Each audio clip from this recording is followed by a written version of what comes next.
Not anything.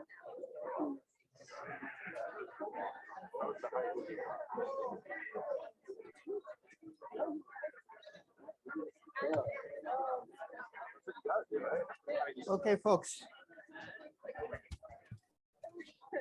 So it was super gratifying.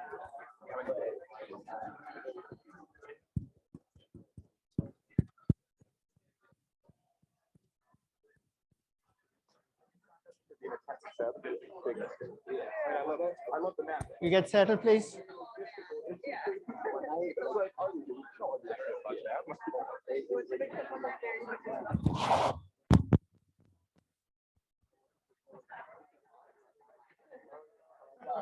I love you. Okay, welcome. For many of you, this is probably your first class this semester, right?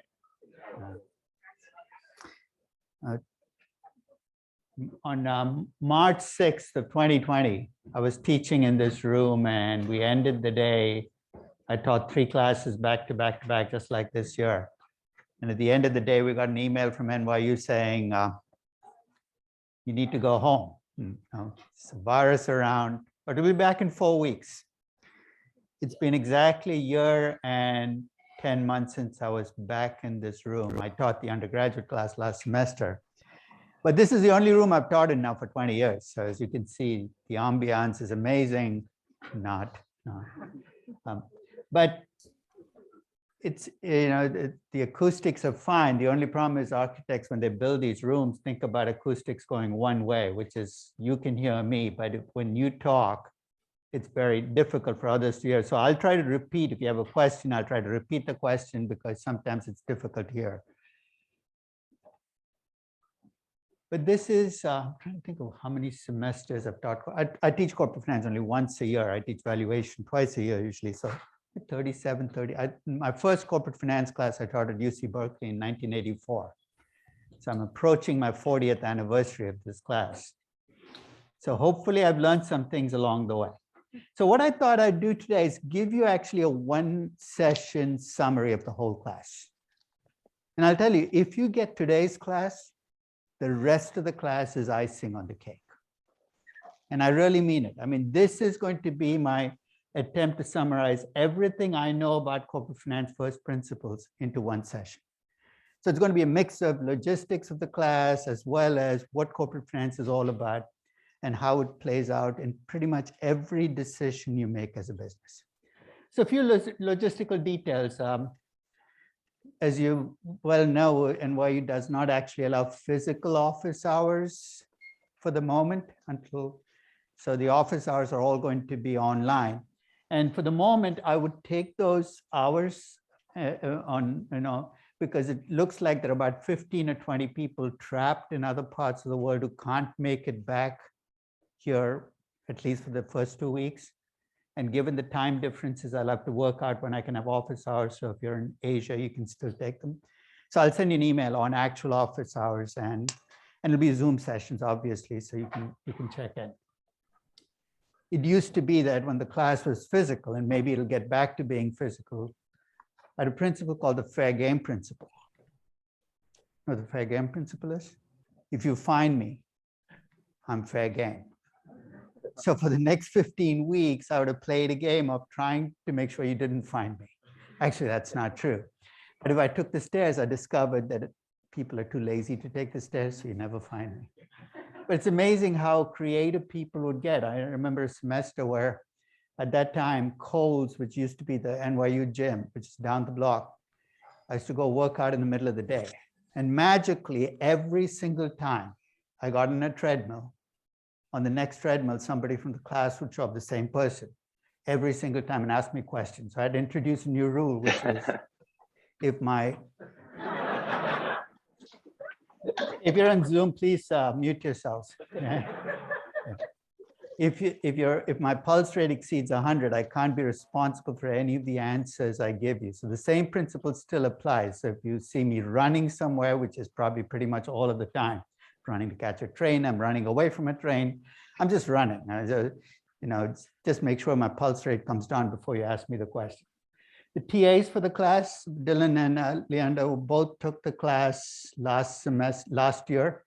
So they're completely familiar with how I torture people during this class and with the material. So they will have office hours on Zoom as well. And every week they will do a review session where they will go through problems from past quizzes from that week's material. So, it'll be a way to keep up the class. Now, I sent you this email. Has anybody not gotten my emails over the last 3 weeks? You should have got at least 3 emails. Okay. You didn't, anybody not get the emails? Okay. One of the emails, the very first one, I told you what you need as prerequisites for the class. I don't care what Stern requires as prerequisites, frankly, that's not, it's not even on my radar. There are 3 things you need to at least have a decent understanding of or comfort with for this class to work for you. The first is basic accounting. I know you've taken the accounting class already, right? Unfortunately, what's taught in an accounting class doesn't always fit into what I think accounting should be about. Because accounting, from my perspective, is you should be able to read a financial statement. If you're still kind of confused about the difference between operating income and net income, then I think you have a problem, even if you got an A in the accounting class. So what I did about 3 years ago is I said, look, I'm going to create my own version of an accounting class. It'll make an accountant blanch. It's not for a purist, but it's my perspective on the accounting I need in corporate finance. So if you feel at all uncomfortable about your accounting, if you go online to my web page, you can see the online accounting class. It's about 12 sessions. It'll take about 2.5 hours to do. So if you want to brush up on your accounting, try that out. There'll be a little bit of statistics that I will call on you for. Again, not so much in terms of you being able to run a regression or read a correlation, but to be able to read a regression. If I gave you a regression that you make sense of it, what does it tell you? So again, if you're uncomfortable, I have a statistics class I created last year. Again, from my perspective of what people need in terms of statistics in this class. And finally, the foundations class should be pretty fresh, but we're still wrestling with present value. Stop wrestling. Okay, it's time to kind of get comfortable with those things, because I will assume that when I say the present value of an annuity, you kind of know what to do and how to get there. Because the worst thing that can happen is you understand corporate finance, but you really don't get present value. That's a pity to kind of give up on, all of those tools. So if you're uncomfortable with the tools, there is my version again of a foundations class. So they're all about 2.5 hours, 12 sessions a piece. So if you feel at all uncomfortable with any of those topics, try that out.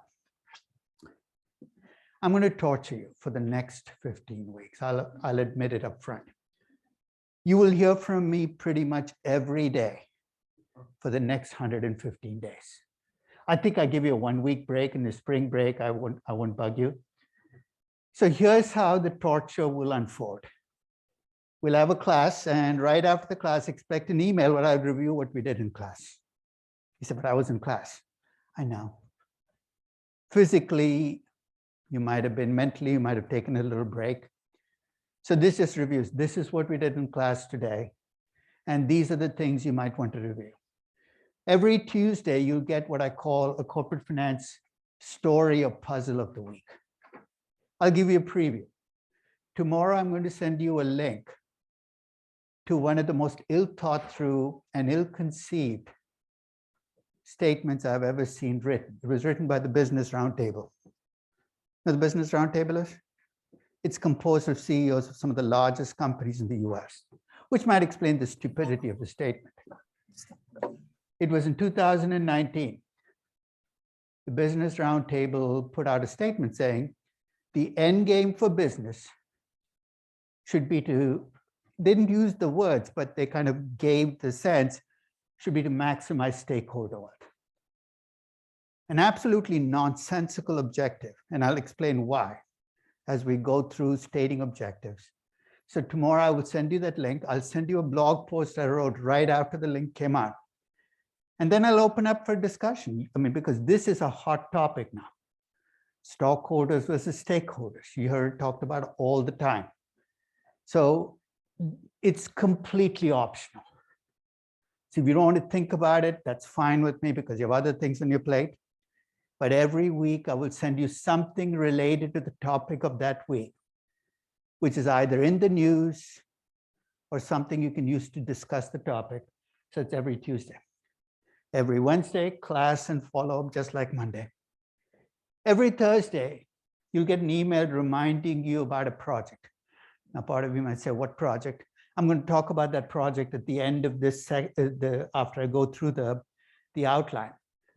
But over the next 15 weeks, you're going to take everything we do in this class and apply it on a real company of your choice.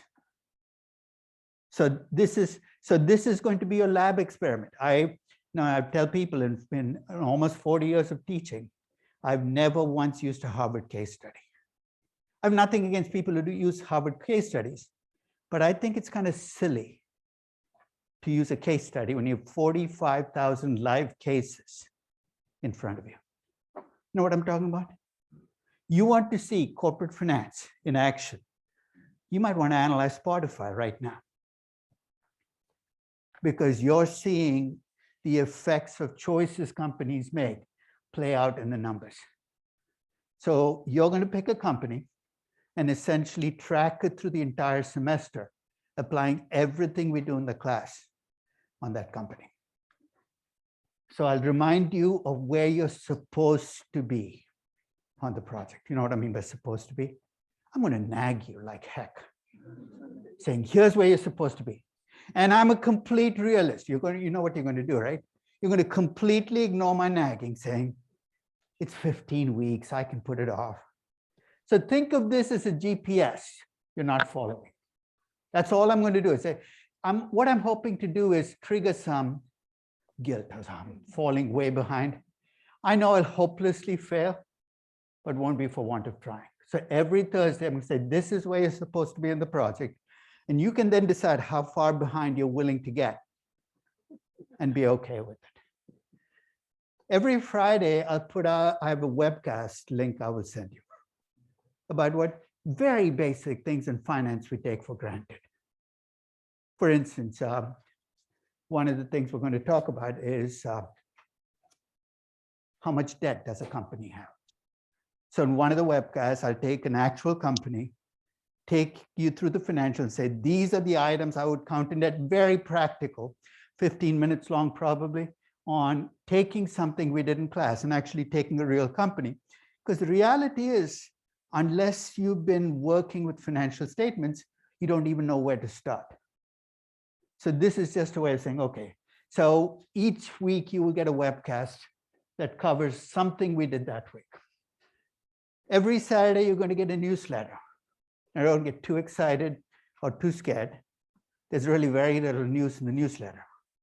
All it's going to tell you is where we are in the lecture notes and where we're going next week. It'll give you a few links for the topics we did that week. And here's why I do it. This is a big class. It's easy to get lost along the way. So this is just saying, hey, in case you don't know where we are, you completely lost track of the class, here's where we are, here's what's coming. Every Sunday, I'm going to send you an email saying this is what's coming in the next week. So every day of the week. So please don't block my emails. I won't bug you beyond. So this will be only about class. So essentially, it's to make sure that you're kind of keeping track as you go through with the class. Obviously, I'd like you to be here. It's so much more fun to teach to real people than to virtual people. And I tell you this from personal experience after teaching to my team. I mean, I've spent my last 2 years in my office looking at my terminal. I've talked to my terminal more than my wife. And it's the one thing about teaching that I do miss is actually being in a classroom. So if you can make it to class, obviously, I'd love to see you here. If you feel uncomfortable coming to class, it's perfectly okay. You can watch the class live on Zoom or a recorded version. And of course, if you're traveling, there's no reason to miss a class. There's always going to be. So if you can be in class, great. I'm not going to be hard-nosed and say, if you can't make it on time, don't come. I'd rather have you here 30 minutes late than not at all. I'd rather have you eating a pizza than not at all. So I really don't care. I have a very high tolerance for distractions. So if you walk in 30 minutes late, if the pizza's coming in the second row, I'll keep going. Okay? The others in the class might not like you, but that's not my problem. Okay? I sent you links to the lecture note packets for this class. You don't need it for today. So obviously, if you haven't downloaded it, it's not a big deal yet. But I would strongly recommend that you download it if you haven't already today. It's a long packet. It's a big file. You can download it either in PDF format or as PowerPoint slides. I'll leave the choice to you. You can leave it digital or you can print it. If you print it, it's what, 300 pages for the first packet, 300 for the second, 600 in all. Okay. So it is a lot of paper. So think about the rainforest in Brazil or whatever you want to think about. No, but if you want to print it off, that's fine as well. So for some people, the physical copy helps because they can write notes. I considered, usually I make copies for the bookstore, but I'm going to not do that this year for two reasons. One is the lag time between my sending the notes to the bookstore and them actually printing it is so absurdly long. It's like 4 weeks. That by the time they actually print it, it's too late. And I cannot send it to them till after the turn of the year because I have to update some of the slides to reflect numbers as of the start of 2022. So I'm not even going to try to send it to them. And second, they'll charge you a hefty premium. So if you just downloaded the file and took it to a copier and printed it yourself, it would be much cheaper. So either way, make sure you do get the lecture notes, because that is going to be the primary basis for the class. Every slide you're going to see in this class after this session is going to be in that packet. And if you do miss a class, as I said, you can either watch it live if you're somewhere and you can watch it live. If that's not possible because you're in a different time zone or you're traveling, you can watch it in multiple ways. You can watch it as a YouTube video, because I usually convert the Zoom recording into a YouTube video. The advantage of YouTube, for those of you not familiar with it, I know you're familiar with YouTube, but in terms of why YouTube videos are better, is they adjust to whatever your streaming bandwidth is. So if you're in some part of the world or some place where you don't have enough bandwidth, the YouTube video will come through, even if you can't download a video and watch it. So you can download a video, or you can download the audio. Why would you want to do that? I don't know. Now, maybe you like to listen to lectures while you work out in your Peloton. I can't compete with a Peloton instructor. No, but there will be multiple ways you can keep up with the class. The primary place to go for this class is the web page for the class. Again, I sent you this link, but if you don't have the link, keep it, because everything to do with this class will be there. Now, the link to the webcast, all past emails, everything to do with the class will be there. Now, I know that NYU has what, Brightspace is the new learning. I don't even keep up. So I'll tell you up front. I get on, I put the class on, and then I will not be on that space ever. I don't like closed systems. So I didn't like Blackboard when that's what we had. I don't like NYU classes when that's what we had. So everything for this class will be through my webpage. The YouTube videos, the classes will become a playlist on YouTube. So basically all the classes will show up there. And every email that I send in this class, I will put into an HTML file. So if you want, you can go back and review. By the time you get to March or April, there'll be 100 emails. So basically you can see every email sent by date, in case you've lost an email or you don't know whether something is coming due. There'll be more ways I can harass you. First is I sent you the Google Calendar for the class. Take a look, because it has dates for the quiz sessions in there.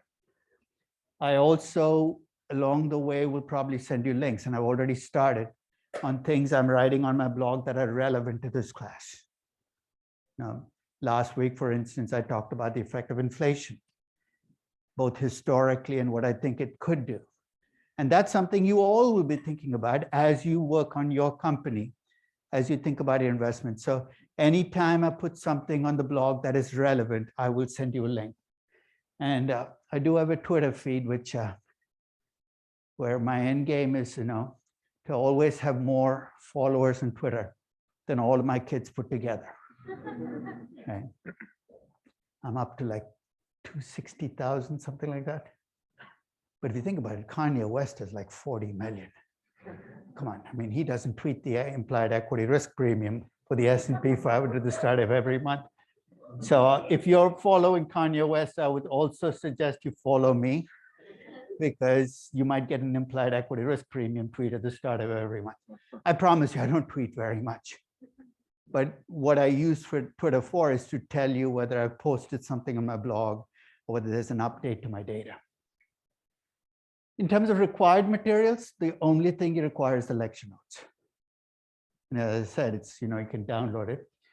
If you want to get a textbook, and for some of you, having a book helps, there's a book that actually is because it's a book that came out of this class. It's called Applied Corporate Finance. Make sure you get the 4th edition, that's 2013. But I'll have to tell you up front, it's obscenely overpriced.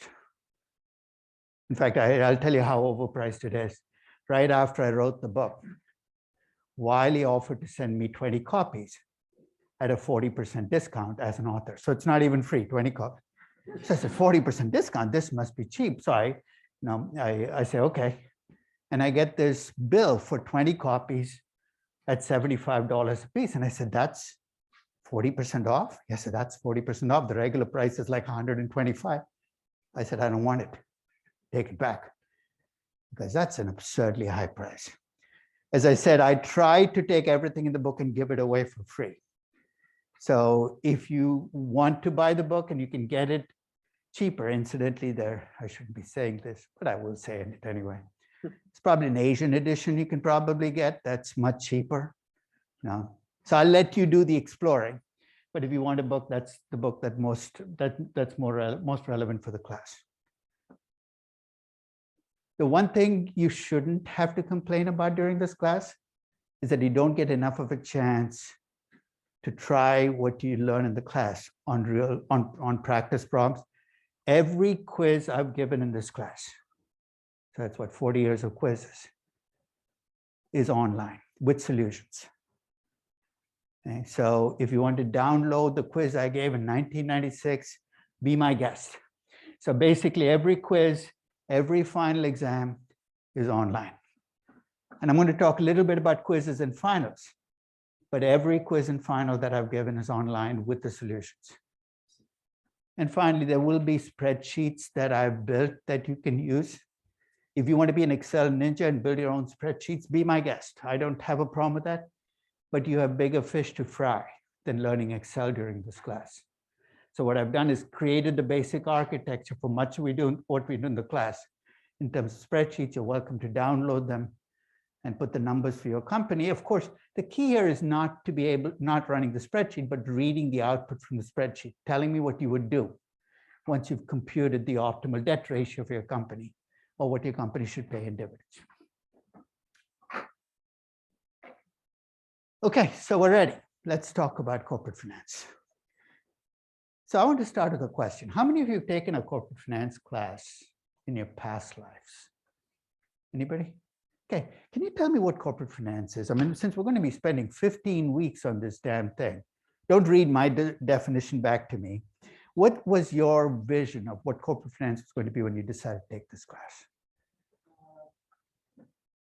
I would say how companies make decisions on how to use money to maximize shareholder. You're adding a lot of layers there, right? I mean, in a sense, don't add the qualifiers. Basically, you're saying how companies use money. We'll talk about whether they should maximize shareholder value or something else.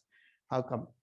Anybody else want to give me a working definition of what would, just give me your sense of what you thought a corporate finance class was, even if you've never taken one. What do you think a corporate finance class is going to talk about? First, what's in the name of the class? Corporate finance, right? So the first thing you're going to say is it must be for corporations making decisions, and the decisions have to be financial. One of the misfortunes of teaching corporate finance in New York is the definition of corporate finance is in a sense colored by how investment banks think about corporate finance. And what investment banks call corporate finance is the essential equivalent of a podiatrist claiming to be a general practitioner. Investment banks look at a very narrow part of corporate finance. Maybe they relate to how companies raise funding from markets, through IPOs, through debt issuances. And for many people, that's what they think corporate finance is all about. That's not my definition of corporate finance, and that's not what this class is about. I'll give you my definition of corporate finance. It's incredibly self-serving, but I won't apologize for it. You know what corporate finance is? It covers any decision that involves the use of money. You know what I've just done, right? I've essentially said, no matter what job you were doing before you came back to business school, you were in corporate finance, you just didn't know it. You're in marketing? Well, you're really a piece of corporate finance. You called yourself marketing, but you affected price and promotion and basically distribution systems, and through it, you affected my numbers. I know that Stern probably didn't do it this year. Did they do it that 1 week before you start your MBA, they bring you in and brainwash you? Where they tell you everything you've learned in your life so far is useless, and what you will learn in the next 2 years is the only thing that matters. It's a complete lie, but every business school puts you through this. About 10 years ago, for this introductory week, they asked me whether I'd come in and talk about the corporate finance class, because as an elective in the first year, a lot of people take it. They haven't invited me back again, so there must be a message I should be getting out of that. Because I walked in and I said, I'm going to talk about my class. And they said, here's where my class is. And everything else you're going to be doing in this program is in service of my class. Marketing, strategy, ESG, you name it, it's all part of corporate finance. Corporate finance basically covers the first principles on how to run a business. That's basically what corporate finance is. And in fact, I think the name is unfortunate because it's really not about corporations. It's about businesses making decisions. I'm going to talk about corporate finance from the perspective of everybody from that hot dog stand guy who's been outside. I mean, he's been there 35 years outside Stern. I know his son's name. I know when his son was born. I know when his son went to college. He is just as exposed to corporate finance decisions as the biggest corporation in the world. Corporate finance is every single decision that a company makes. So with that setup, let's talk about what I hope to accomplish in this class. These are my course objectives at the last I'm going to bring up these objectives and let's see whether I got close enough to any of them.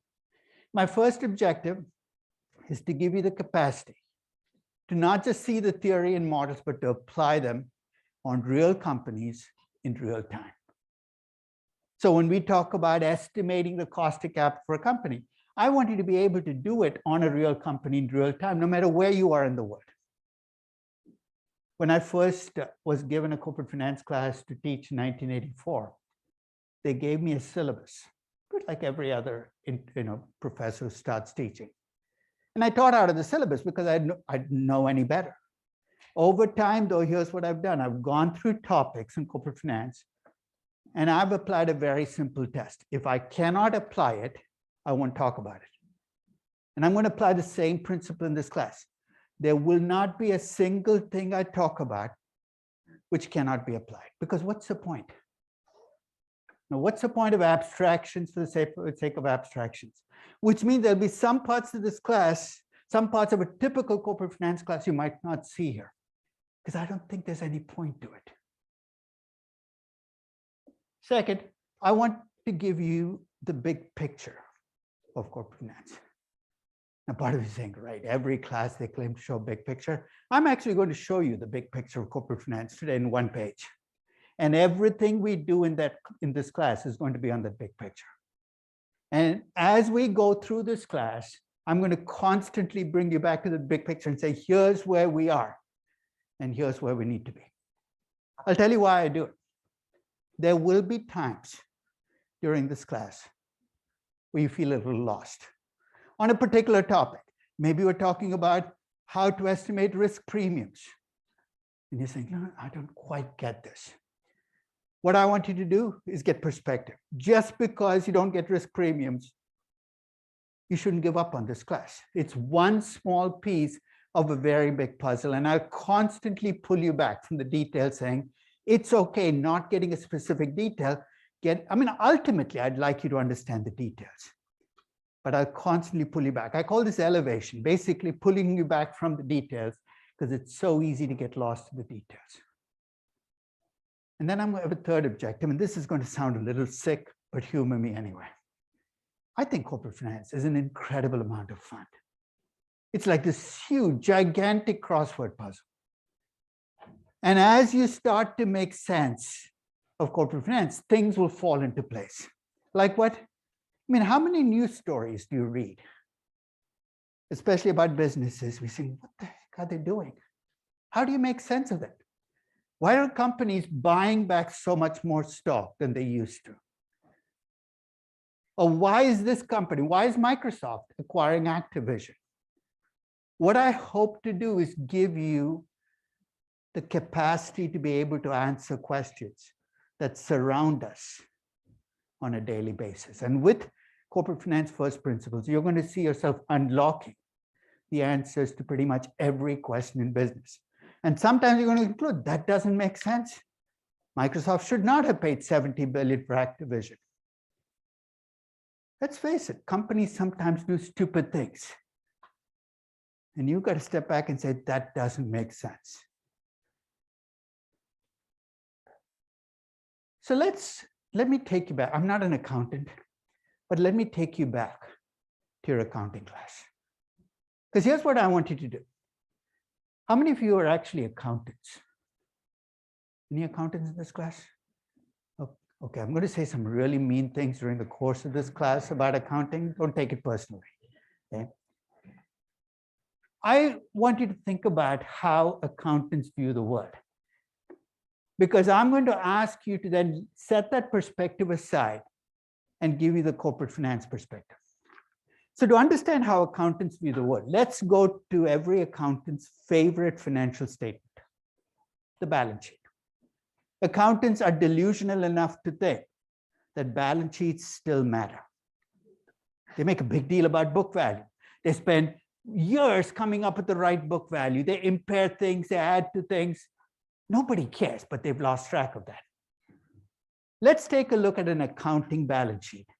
And as I go through it, I want you to think about the accounting way of thinking about the world. So if you look at a balance sheet, you've got assets and you've got liabilities. Let me go item by item, and let's talk a little bit about how accounting puts a number on that item.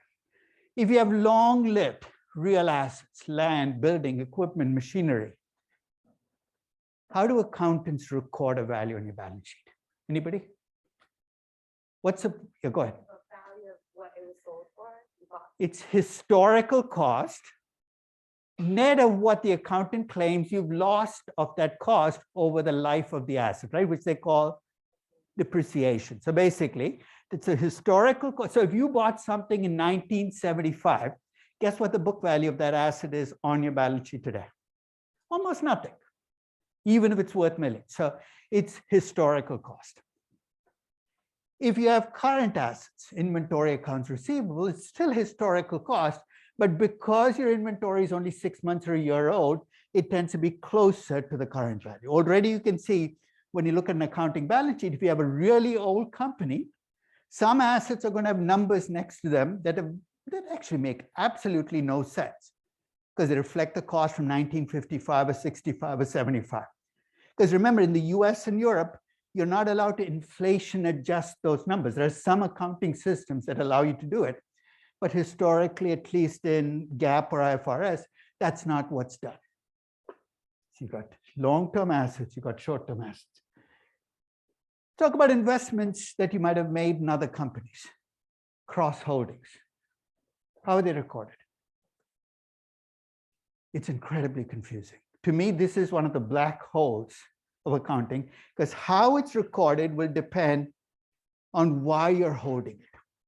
If you're holding it for trading and the accountant makes a judgment, you have to mark to market. You know what that means, right? Every year, an army of accountants will land in your company. They will charge you an arm and a leg. They will reappraise your holding and say, this is what it's worth. If you want a concrete example, you heard of SoftBank, right? I mean, who hasn't? And about 2 years ago, SoftBank made a horrific mistake on a company called WeWork. Initially their hope was they would take WeWork public at 50, 60. In fact, they priced WeWork at 47 billion in the last VC round that they invested in WeWork. They hoped to take it public at 70 or 80 billion. But the best laid plans of mice and men, kind of thing. And September of 2019, the WeWork IPO blew up. And what was expected to be 60, 70, 80 billion very quickly started melting down towards zero. So in November of 2019, SoftBank had to come up with, it's a publicly traded company, so its balance sheet had to be redone. And because this was viewed as a trading asset, WeWork had to be marked to market.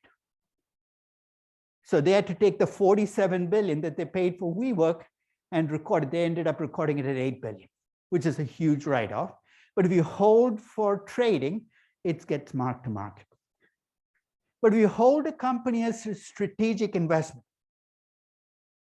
what's a strategic investment? You take a 20% stake in another company because you think that company's products are synergistic with yours and you think it can help you as a company. You don't have to mark to market. You know what you have to show on your balance sheet? What you originally paid to get that 20%. Show you the disconnect that can happen, again, between what you see on the balance sheet and what the actual value is. You might remember a company called Yahoo, right? A search engine that nobody searched on, a mail thing that only people over the age of 60 were attached to. So in 2014, I valued Yahoo. So I valued the search engine part. I came up with a value for Yahoo's operating assets of about 5 billion. Yahoo is trading at about 39 billion. I think that's crazy. You know what I was missing when I valued Yahoo as an operating business? I'd valued the search engine. What was I missing? It had two holdings that I hadn't counted. One was a 21% stake in a company called Alibaba. And in 2014, Alibaba went public. You know what the market cap was when it went public? $200 billion. What's 21% of 200 billion? I'll save you the math. That's 42 billion. It was recorded in the balance sheet at $1 billion. You're saying that's crazy? No, there's an internal logic to what accountants do. You know what the 1 billion was? What Yahoo had originally invested in Alibaba as a venture capital investment was what it was recorded at. Talk about a disconnect, right? 1 billion versus 42 billion. The other holding Yahoo had was a 35% holding of Yahoo Japan. It's a separate publicly traded company. And for whatever reason, the Japanese still seem to use the Yahoo search engine. So it's actually a much healthier version of Yahoo. And that 35% was worth 15 billion. Is recorded in the balance sheet at $500 million. So when you pick a company and you look at its balance sheet and you see a cross holding in another company, it might be worth digging a little deeper to see how that cross holding is recorded. Because in addition to cross holdings, now you have joint venture investments. And the way these are recorded in the balance sheet can vary depending on the motive for the investment and how the accountants mark to market or whether they mark to market. So you've got real assets, land, building, equipment. You've got current assets. You've got investments in other companies. Let's talk about this magical word intangible. Accountants are kind of enamored with the word now because they want to bring it onto the balance sheet. And let's start by thinking not like accountants, but like normal people. I'm not suggesting accountants are not normal people. But if I asked you, do an intangible assets account for a big chunk of value? The answer is absolutely. Take a look at the 10 largest market cap companies in the world. Not a single one of them is a manufacturing company. Right? I could list out, you've got Apple, you've got Google, you've got Microsoft. Take a look at each of these companies and think about their most valuable asset. And I'll wager it has nothing to do with physical assets, right? It's not land, it's not building, it's not one infinity loop if you're Apple. It's something intangible. It's a technology, it's a platform. So you think this is good. Accountants are coming to their senses. They're trying to bring these intangible assets down. But here's the problem. If you look across the world at the intangible assets you see on accounting balance sheets, 85% of the value of intangible assets across balance sheets around the world comes from one asset. What is it? The most destructive asset created in the history of accounting, goodwill. And to see why I made that statement, for goodwill to manifest itself on a balance sheet, what does a company have to do? Basically, when a company buys another company, accountants don't know what to do with the differential. So They know exactly what to do. They take the difference and they call it goodwill. So let's back up. If you grow and become the greatest company in the world, but you did that without ever acquiring another company, how much goodwill will there be on your balance sheet? Absolutely nothing. Take a look at Apple's balance sheet. there's almost no goodwill. You know why? Apple has never done a large acquisition. By large, I mean relative to itself. When you're a $3 trillion company, you're saying, what about Beats? $6 billion. This is like penny change for Apple. They probably didn't even notice the cash leaving the balance sheet. When you have 250 billion in cash, who notices 6 billion? So when you're a company that grows entirely with internal investments, there is no goodwill. The minute you do an acquisition, goodwill pops up, and it's a difference between two numbers. So I'm going to stay with you. What are the two numbers I compared to come up with goodwill? The difference between the book value and the value that was paid. It's the difference between the price paid and what accountants euphemistically like to call fair value. There's nothing fair about the value. It's book value dressed up, but it'll cost you a lot of money to dress it up. After an acquisition, as I told you, accounting armies come in on your firm, they reappraise the value of your book value. But dressing up book value is like dressing up a turkey.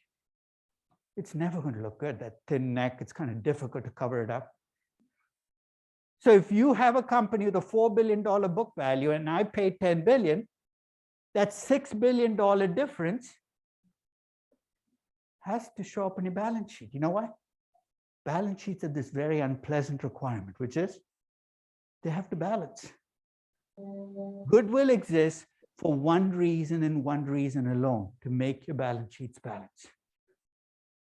You'd be surprised at how many emails I get from people valuing companies where they say, I have this company, it's 15 billion in goodwill. How much should I pay for it? My reaction is, it's a plug variable.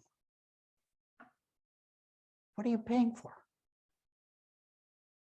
In fact, every year I send these suggestions to FASB. They keep ignoring me. And about a decade ago, I made a suggestion about goodwill. I said, let's rename goodwill. In algebra, and you have two numbers that don't match up, you say, okay, put an X. X in the middle will make any two numbers match up. So let's call goodwill X. Be a much more honest description of what you put on the balance sheet, and you will have no inclination to pay for X, right? So what I'm trying to say is if you take an accounting balance sheet across items, there's actually no consistency. Some are marked to market, some are not marked to market. And when they're marked to market, they're actually looking at the pricing, not the value. But accounting balance sheets reflect history. The longer you've been around as a company, the more stuff there will be on your balance sheet. Just to give you a contrast, now I'll suggest take a look at Coca-Cola's balance sheet. Company's been around forever. There's a lot of clutter, right? Because every year you add stuff on. In contrast, look at Airbnb's balance sheet. There's not much there. Why? Because the company hasn't been around very long. But accountants are backward looking. They reflect history. And they're driven by rules. You know what I mean by rules?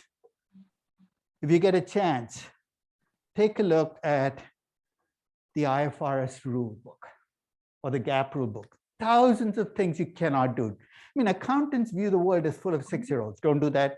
Don't do that. Don't even think about doing that. It's rule-driven and backward-looking.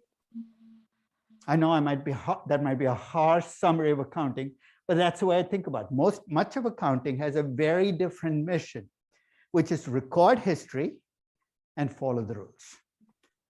So I'm going to give you what the alternative is. In corporate finance, I don't care about your past. It's all about the future. And in fact, a corporate finance balance sheet looks very different from an accounting balance sheet. The headings look the same, assets and liabilities, but here's the difference. On the asset side of the balance sheet, I break down your assets into two groupings. Assets in place, investments you've already made as a company, and growth assets. What are growth assets? This is the value I'm attaching to things you might do in the future. You haven't even thought about them, but I give you a value for it already. You think that's absurd. Why would I do it? When you buy shares in a young growth company and you pay a price, we can debate whether the price is right or not. Think of what you're paying for. You're not paying for what they've already done. You're paying for expectations of the future. There is no accounting approach that can ever bring that onto the balance sheet But in corporate finance, we remain open to that possibility. Assets in place and growth assets. And already you can start thinking about different companies, and you can see for some companies, the bulk of the value comes from things they've already done. And for some companies, the bulk of the value comes from things you expect them to do. And on the other side of the balance sheet, there are only two items: debt and equity. In an accounting balance sheet, they break down a debt into short-term debt and long-term debt and other liabilities. And of course, they have that magical shareholders' equity. But accounting measures of shareholders' equity are reflections of everything the company has done over its lifetime. So when you look at Coca-Cola shareholders' equity, you're seeing what they raised in their IPO, what they did 50 years ago, 49 years ago, 48 years ago. In corporate finance, there are only two ways you can fund a business: debt and equity, and both numbers are estimated looking forward. So you could have spent billions of dollars over the last 50 years. And I could look at it and say, you're worth nothing now. So here's the contrast. Accounting is backward looking. Corporate finance is forward looking. Accounting breaks things down into minutiae. Corporate finance, we keep things aggregated. Accounting is rule driven. Corporate finance is principle driven. One of the end games of this class is to give you the 4 or 5 principles that govern all of corporate finance. I'm not saying they're easy, but once you get them, you unlock the puzzle. Basically, everything in corporate finance, we're going to apply those same 4 or 5 principles. I promised you corporate finance in a page. So this is corporate finance as I know it, summarized into one page. One of the things I try to do with every class I teach is I try to summarize the whole class on a page. And if I cannot do that, then there's something about the topic you truly don't get. Because the more you understand the topic, the more you realize that you don't know very much, that it's really a very small summary that you're expanding. This is all of corporate finance on one page. And as I go through it, even if you've never taken a finance class, I want you to think from the perspective of common sense. Does that make sense? So in corporate finance, we start with an end game. The end game is we want to make our business the most valuable business we can. Now, already there are issues we've got to examine there. How do you estimate values at the market price? We'll come back to that, but that's the end game. You want to maximize the value of your business. And there are 3 basic principles we're going to focus on when we think about corporate finance. The first principle is the investment principle. And I'll state the principle and then give you some sub-principles. The investment principle says that when you as a business, so think of whatever business, your favorite type of business, the business you used to work at, go out and make investments. You know what I mean by investments? Do acquisitions, take projects, buy assets. Here's the principle that governs whether you should make that investment. You make those investments only if you believe that you can earn a return on those investments that exceeds some minimum acceptable hurdle rate. I've thrown a buzzword in there, right? So what does that mean, hurdle rate? Let me give you the sub-principle that's going to govern how we think about hurdle rates. The hurdle rate for an investment should reflect the risk of that investment. Higher risk investment should get higher hurdle rates. Lower risk investment should have lower hurdle rates. Everybody agree with that? That's kind of a common sense idea, right? If I come to you with a project where the cash flows are pretty much guaranteed, you'll settle for a lower return on that project than on a project where everything is uncertain. So the hurdle rate should be, now of course I've left unclear how we measure risk and convert to hurdle rate, but that's why we have 25 sessions left. So the return should be, the hurdle rate should reflect the risk, and it should also reflect where you get the funding. Remember, there are 2 ways you can fund a project or any business, debt or equity. You tell me the mix of debt and equity, the risk of a project, I should be able to come up with a hurdle rate. Say I do. I come up with a hurdle rate of 8%. Here's the other side of the equation. You should not invest in a project if you don't expect to earn a return that doesn't exceed 8%. And here I'm going to give you the sub-principle that's going to govern how we measure returns in finance. Return should be based on cash flows. As opposed to what? As opposed to that proverbial bottom line in accounting, earnings, net income. So it doesn't matter, it's cash in, cash out. Should reflect when you get those cash flows. You'd rather get them early rather than later. So if you have a project where the cash flows come in earlier, the returns will be higher than the cash flows coming in later, and should have all side effects built into the return. There's no garnishing allowed in investment analysis. You know what I mean by garnishing?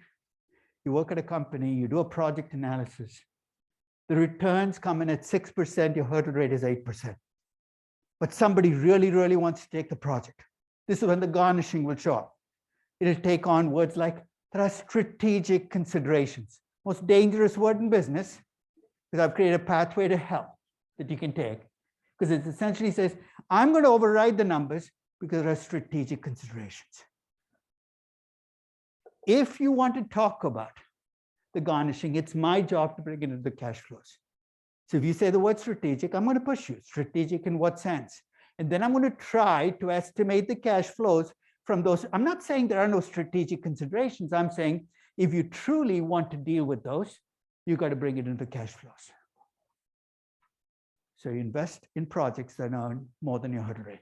Everybody agree that that's a pretty common sense principle that would cost you 8% with all the good stuff you want to throw in. And I'm not saying you should take short-term projects versus long-term. You could take a really good long-term project as long as the cash flows are enough to cover your hurdle rate. Let's move to the second principle, the financing principle. I said there are two ways you can fund a business, debt and equity. One of the core questions you have to answer as a business, small or large, public or private, is what is the right mix for me? You know what I mean by the right mix? Some companies can be 100% equity, can be 80% equity, 20% debt, maybe 20% equity, 80% debt. There is a right mix for your company, but that might not be the right mix for the next company. So here's the sub-principle that's going to govern the financing mix for your company. The financing mix you should pick for your company is the one that minimizes your hurdle rate. See the advantage of having a lower hurdle rate rather than a higher one? You'll be able to take more projects and all your existing projects will be funded at a lower cost. So if you can find a mix of debt and equity that minimizes your hurdle rate, you've in a sense found the right mix for your company. Now, of course, I still left unspecified how you come up with the mix, but that's again why we have 25 sessions left. We're going to talk about ways in which you can come up with that mix. Let me follow up on that. Today's markets, there are so many different ways you can borrow money. It can be long-term, short-term, different currencies, fixed rate, floating rate, convertible straight debt. If you ask me what's the right kind of debt for my company, here's the financing sub-principle that governs the answer to that question. You tell me what kind of assets you have as a business. I'll tell you the right kind of debt for your company. Let's try this out. If you're an infrastructure company and your projects all last 30 to 40 years, what's the right type of debt, short-term or long-term for you? It should be long-term debt. If your projects are entirely in Europe and your cash flows are in euros, the right currency for your debt is euro debt. And you can add on layers. You tell me what your assets look like. I'll match the debt up to your assets. You think that is so simplistic. Simplistic is good. It's when we try to be more, cleverer than we should be that we get into trouble. So let me review the financing principle. The right mix of debt and equity is the one that minimizes your hurdle rate, and the right type of debt for your company is the one that best matches your assets. So you've got the investment principle, you've got the financing principle. The third principle in corporate finance is the dividend principle. And here's what it says. Remember I said when you take projects, you need to make a return that exceeds your hurdle rate?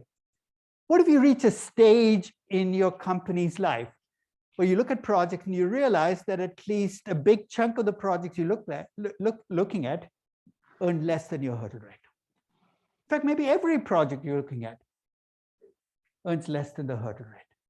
Why? Because you're in a bad business. Your business has turned on you. Maybe you're a tobacco company or a traditional automobile company, or maybe a taxi cab operator in New York City. Your business is done. Don't push your luck and say, the best I can do is make 6%, even though my hurdle rate is 8%, because there is always a better alternative. The dividend principle says if you cannot find investments that make your hurdle rate take the cash out of the business. There's no glory in growth for the sake of growth, in surviving for the sake of surviving. If the reason for your existence is gone, take the cash. So if it's a private company, what am I saying? You're the owner, take the cash out. If you're a public company, it gets a little messier because there are two ways you can take the cash out of the company. One is you can pay the traditional ways to. How do public companies usually pay dividends? But in the last 40 years in the US, and you're starting to see it across the world, there's been a shift away from dividends to buybacks. There's an incredible amount of misinformation on buybacks. We'll come back and deal with them. But buybacks is just a different way of returning cash to stockholders. For whatever reason, people seem to think that when companies pay dividends, they're admitting failure. I don't get that. Why do farmers sow seeds in their I know most of you are not farmers, you have no idea what farmers do. But if you visualize a farmer, you're seeding your fields, what's the end game? That you enjoy watching the crops come up? Yeah, that might be it. But ultimately, the payoff from all of that work is that you harvest the crop, right? You know what dividends are?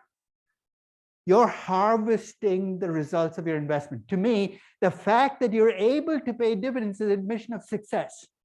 Because the kinds of companies that never get there are not the kinds of companies you want to invest in.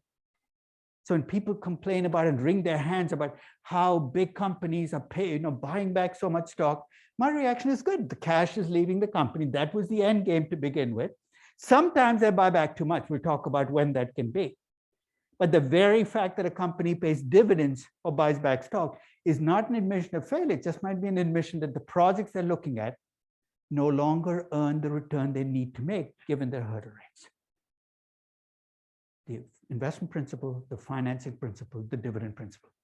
Everything in this class is going to be somewhere on this page. In fact, a little later in this class, I'm going to show you the session outline for the class using this page as my kind of framework for this is where each session is going to be.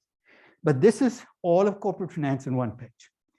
I'm going to use this page to kind of lay out some very broad themes for this class. And I said that these themes are far more critical than the actual details we're going to deal with in the next 25 sessions. Here's the first one. Even if you've never taken a corporate finance class, nothing I've said in that big picture page should have struck you as surprising, right? Because what did I say? I said, look, if you raise money at 8%, please, please, please don't take projects at 7%. Do you need a corporate finance class to get that? And I said, if you can raise money at 7% rather than 8%, raise money at 7%. Again, you don't need a corporate finance class to get that. And if you cannot find projects to make even that 7%, take the cash out of the business.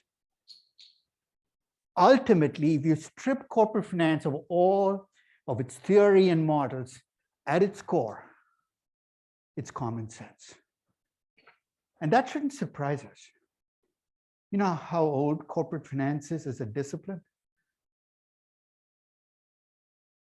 It's 54 years old. You know why we can date it so precisely? Until 1958, every corporate finance class was just a glorified accounting class. In 1958, two professors at the University of Chicago, Merton Miller and Franco Modigliani, wrote a paper. And we're going to talk a little bit about that original paper later on in this class. But that paper gave birth to corporate finance as a discipline, 54 years old, or 64 years old, 1958. How long have people been running businesses? Thousands of years, right? I'm sure there's some very good cave business people. Fire, revolutionary, come and get it. Through the ages, good business people have always understood these first principles. That's why you can be a great business person who's never, forget about never got an MBA, has never gone to school. One of India's biggest companies, Reliance, was founded by a man called Dhirubhai Ambani, who was a fifth grade dropout. One of the shrewdest business people on the face of the earth. corporate finance ultimately is common sense. And here's why I'm emphasizing that. As we go through this class, if I say something or we do something that doesn't make sense to you, don't be shy about putting up your hand and saying, that doesn't make sense. Because I'm not going to roll over you saying, that's the theory, take it or leave it. We're going to talk it through. Because if it doesn't make sense, something is not gelling. Because if it, if you take corporate finance to its core, it should make sense. Second, corporate finance is focused. You know what I mean by focus? There's a singular objective. What did I say the objective was? Maximize the value of your business. Everything we do in corporate finance is driven by having that focus. It's good to have focus because every time you come to a decision, then I can say this is the right way to do this given that end game. So one of the things we're going to talk about when we talk about looking at projects is when you look at projects, you should take projects that are positive net present values. That's a fancy way of saying if the cash flows exceed your, whatever your hurdle rate is, the net present value is positive, that taking positive net present value projects is the right thing to do as a company. But it's the right thing to do only because we've stated the objective as maximizing the value of the business. When I said the right mix of debt and equity is the one that minimizes your hurdle rate, that's the right decision because the end game, minimizing your hurdle rate, maximizes your value as a business. Having that singular objective allows us to make decisions on every aspect of corporate finance. But there's a downside to having that much focus. If you disagree with the core objective in corporate finance, nothing in corporate finance will make sense to you. You know what I mean? If you feel that the objective for a firm should be to maximize market share or maximize societal good, nothing in corporate finance is going to make sense because you've chosen a different objective. I completely understand that. In fact, for the next session or two, all we're going to talk about, probably sessions 2 and 3, all we're going to talk about is that end game, the objective. Because here's what I'm going to do. I'm going to do something very strange. I'm going to strip it down to basics and point out every single limitation in maximizing the value of the business.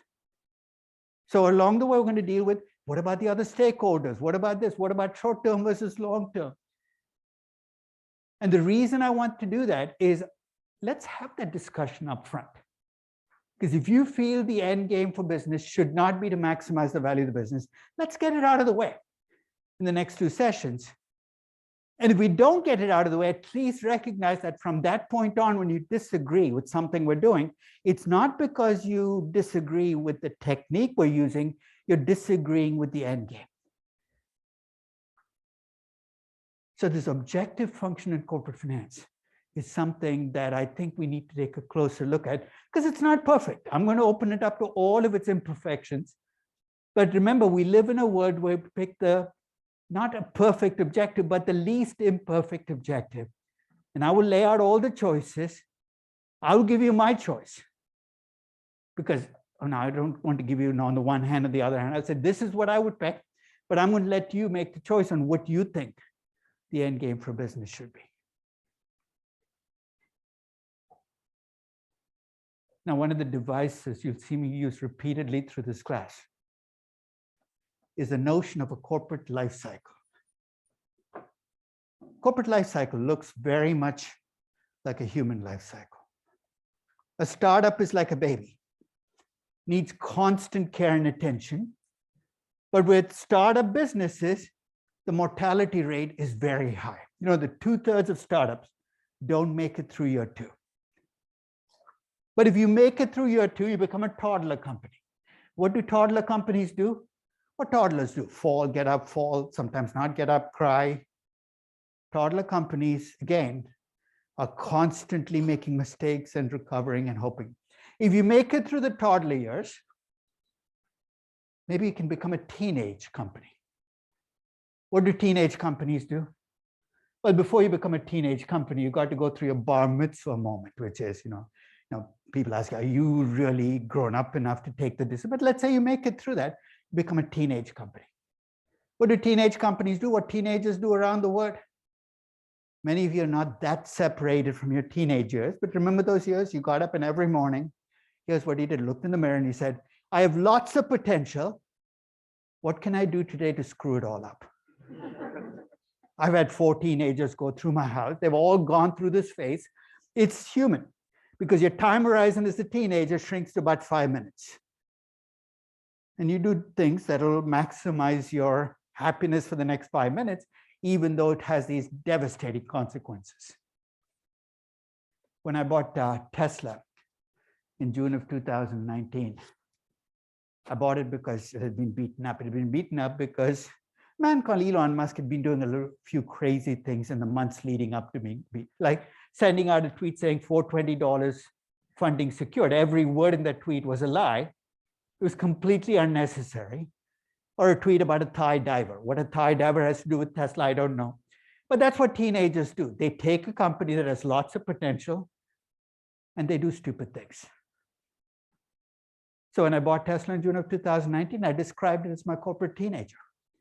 I said, I think this company has lots of potential, but I'm buying it with open eyes, knowing fully well that on this company, there's going to be one man who wakes up every morning and puts my investment at risk. For no good reason at all. Like, why would you buy, if you're a $1 trillion company, why would you go out and buy $2 billion worth of Bitcoin? Why would you want to take a great story about electric cars and contaminate it by talking about cryptos? Hey, but that's what you get the package. And if you make it through the teenage years, you're at the peak of your life. You know what that feels like? You go to bed at 3, you partied all night. You wake up at 6 and you're a fully functioning human being. Enjoy that moment while it lasts, because it doesn't last that long. Because after your peak of your life years comes middle age. God, how we all push that day off. I don't want to be middle age. But enjoy middle age because worse things are coming down the pike, right? After middle age comes old age, and after old age comes dementia and death. And that's the way companies go through this process as well. When you look at a company, one of the most useful things you can do is put it on the life cycle. Because once you put it in the life cycle, everything in corporate finance kind of eases up. So let me throw a few companies at you and you put them on the life cycle. Where would you put Airbnb? Obviously not a startup, right? It's past the startup years, it's made it through. Not quite a toddler, it's got enough of a business model, but it's still a money-losing company with a business model that's still in structure. So maybe a teenage company, now whether it's well-behaved or badly behaved, we can debate, but probably a teenage company. And if it's lucky, it might reach the peak of its years in a few years. In contrast, think about Google and Facebook 5 years ago. They were at the peak of their lives. Everything they touched turned to gold. But it didn't last, right? Look at Facebook 5 years later. It's had to rename itself. It's had to deal with all kinds of other issues that have come up along the way from its growth. You could argue that Facebook is looking at middle age and not liking it. Calling yourself Meta is not going to make you young again, right? Renaming, I mean, imagine you get to be 31 and say, I'm going to rename myself. I'll be young again. I'll call myself Young, whatever my name is. You know what? You can call yourself whatever you want, but middle age is coming. And what about companies like Coca-Cola and Kraft? There was a time when they were at the peak of their lives, right? 20, 25, 30 years ago. Did you look at both companies? They're, I think, past middle age.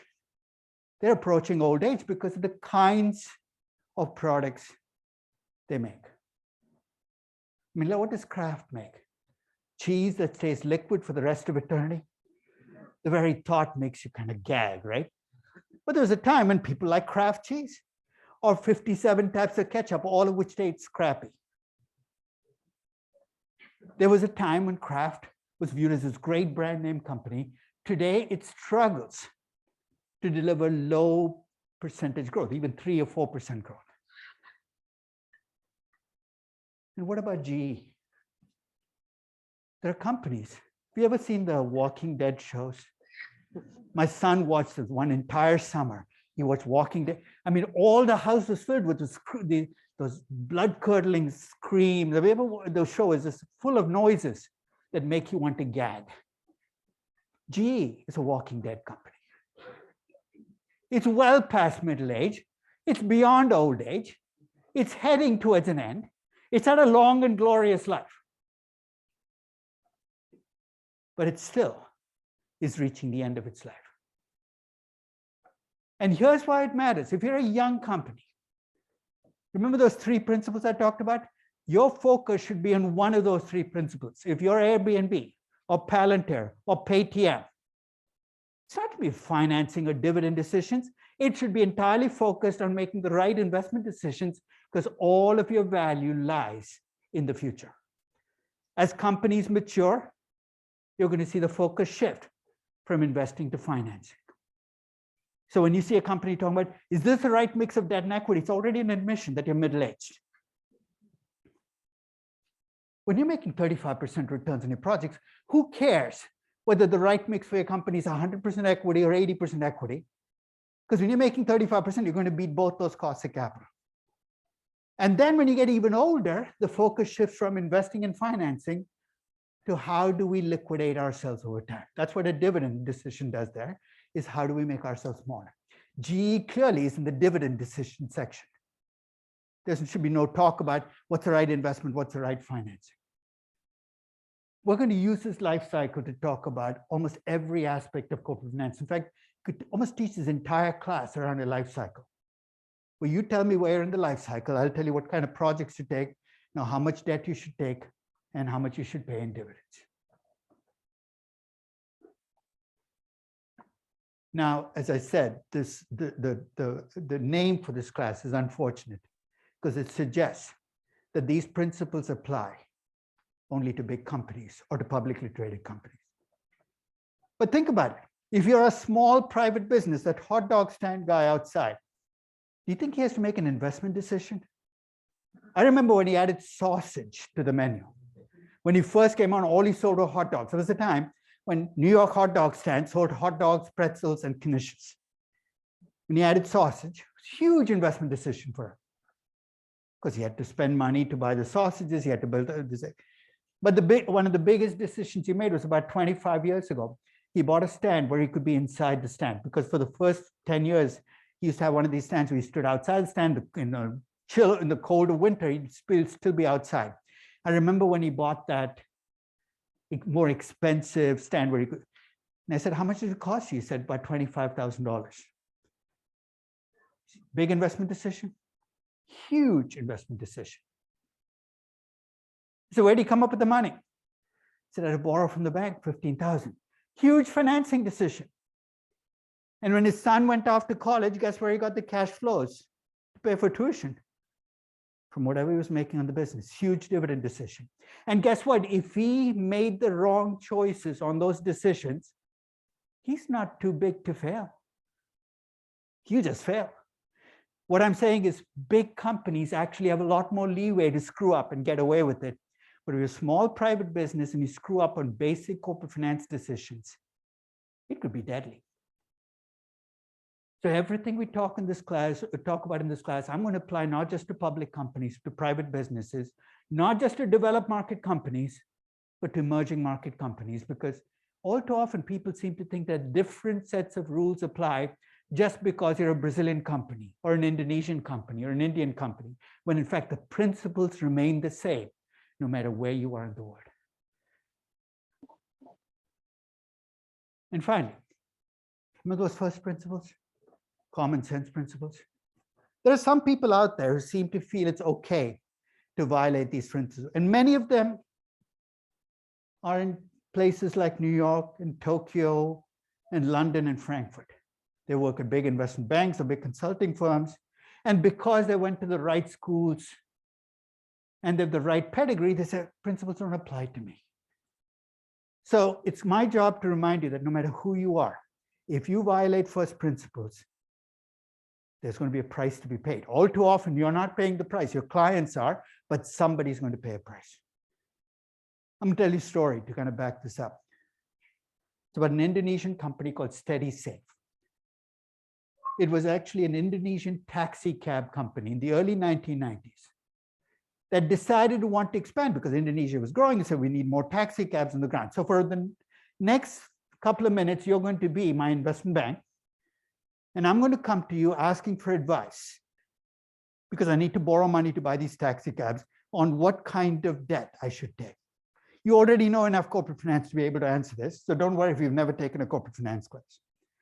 So first question I ask you is, how long-term should my debt be? You're allowed to ask me back questions. What's the question you'd ask me before you tell me, what am I planning to do with this debt? Buy taxi cabs, right? So what's the question you need to ask? What is the tenor of, like, what is the, How long does a taxi cab last, right? It's about 10 years, and then it runs into the ground. So how long-term should my debt be? It should be 10-year debt. Remember, I said simplistic. Let's stick with it. What currency should my debt be in? I'm an Indonesian taxi cab company. What currency are my cash flows in? You say, what the heck is the Indonesian currency? Let me save you the trouble. It's the rupiah. So if I run a taxi cab company in Indonesia, the cash flows are all going to be in rupiah. So my debt should be 10-year rupiah debt. That was easy. Let's play out what actually happened. SteadySafe went to one of the leading investment banks in Southeast Asia, a bank called Peregrine, and asked them exactly this question. And they got the answer. They said 10-year debt, so they got that part right. But they were told to borrow in US dollars. And they were given what sounded like a very good reason. What was the reason? probably offer them a lower interest rate? It's cheaper. And it was definitely cheaper if you think about interest rate. It was 8% in dollars, 15% in rupiah. 8 is lower than 15, right? To give SteadySafe credit, they pushed back and they said, should we be worried about the fact that we're borrowing in dollars and taking all these projects that pay off in rupiah? And the investment bank said, don't worry about it. The Indonesian government has promised us, at that time the rupiah had a fixed exchange rate, has promised us that the exchange rate is set and will not change. Famous last words, because SteadySafe goes out and does exactly what they suggested, borrowed in dollars, took these rupiah projects. And things went swimmingly well for a couple of years until 1996, when the Indonesian government that had promised that nothing bad would happen, did what? They devalued the currency by about 70%. Let's wake up to the morning after at SteadySafe, right? Your assets are all rupiah assets. In dollar terms, they're worth 30% of what they were yesterday. If your debt had also been rupiah debt, it would also have been marked down 30%. You wouldn't have been happy, but you wouldn't be in trouble. But in this case, their assets get marked down by 70%. They still owe exactly what they did yesterday. So guess what happened to SteadySafe? They went bankrupt. And the only good thing that came out of this is they took their investment bank down with them. If you ask me, it doesn't happen often enough. Because this was terrible advice. You think that is so stupid. You think that stopped the practice of mismatching? You got entire countries running on mismatching. In fact, I'll give you my least favorite example of a mismatched country, Turkey. Now, I've told people that if you want to see the definition of insanity is you keep doing the same thing over and over, expecting a different outcome. Turkey is certifiably insane, every Turkish business. Because here's what Turkish companies do. All their businesses, the cash flows are in lira, Turkish lira, but they all borrow in dollars or euros. And they all use exactly the same simplistic reasoning. The interest rate is so much lower. So I'm going to leave you with why, because you're going to run into this. Why should I borrow 12% when I can borrow at 6%? I'll give you the analogy that you should use. About 3 years ago, when I was still traveling, I left New York to go to Frankfurt to give a talk. So when I left New York, I checked my phone for the temperature. And it said 70 degrees. I landed in Frankfurt and I checked my phone again. And the iPhone is very smart. It seems to know where I am. And it told me that the temperature was 28 degrees. I thought I'd landed in the North Pole. But how do you explain the difference? When I left the US, the way we measure temperature for the most part is in Fahrenheit. In Europe, through much of Europe, you measure temperature in Celsius. Is 28 lower than 70? Obviously. But is 28 degrees Celsius lower than 70 degrees Fahrenheit? You work out the math. It's not. When you have different currencies, we're going to come back and talk about this, you can never, ever, ever compare rates across those currencies because you're talking about two measurement metrics. But across the world, companies do this over and over and wonder why things keep blowing up on them. Because Turkey, every 5 or 6 years, guess what happens? There's a Turkish lira devaluation and the entire country spins into disaster. And they repeat the process over and over and over again. So I'll leave you with that thought, because when you think about the big bubbles, the big crises that happen in financial markets or in economies, they almost all come from failing to recognize the first principles.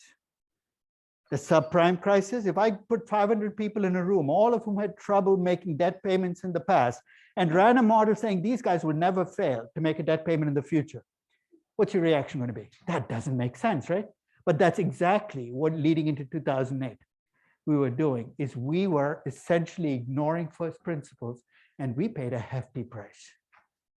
So think about big things happening around you, and maybe you can start to make sense of this is something that will get corrected, and this is okay. So I'll leave you with that. We'll meet again on Wednesday. Okay.